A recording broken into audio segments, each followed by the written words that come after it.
The 2025 ophthalmology residency match data just dropped, and it is the most detailed report they've released so far.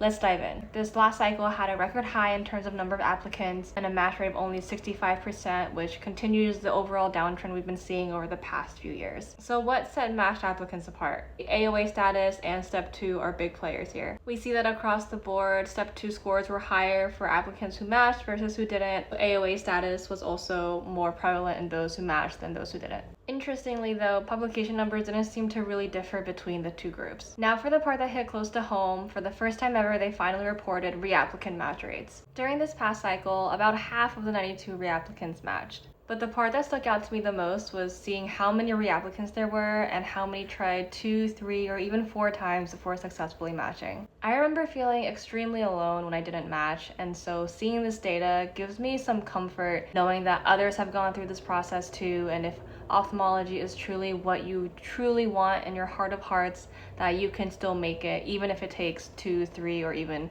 4 attempts. This data is just concrete proof that you are not alone, others have done it and have succeeded, and you can too. The AAPO also released data on interview invites, and although true that the more invites you get, the more likely it is that you match, pay attention to the ranges here. You could get well over the mean number of interviews for matched applicants and still end up unmatched, so don't get too complacent if you're getting over 10 interviews. But on the flip side, also don't lose hope if you only get 1 interview, because truly it only takes 1. Next, we see this helpful graph that shows interview invitations per number of applications submitted, which overall doesn't seem too different from last year with about 82, 84 applications submitted. With the addition of preference signals, we were hoping to see these numbers decrease a little, but might still be too early to see that yet. Lastly, since this was the first cycle to utilize preference signaling, we got a lot of data around that shown here. However, I think there's a lot of nuance in preference signaling that we can't draw broad conclusions from, especially since this is the first time we've used preference signaling, so it'll be really interesting to follow this throughout the upcoming years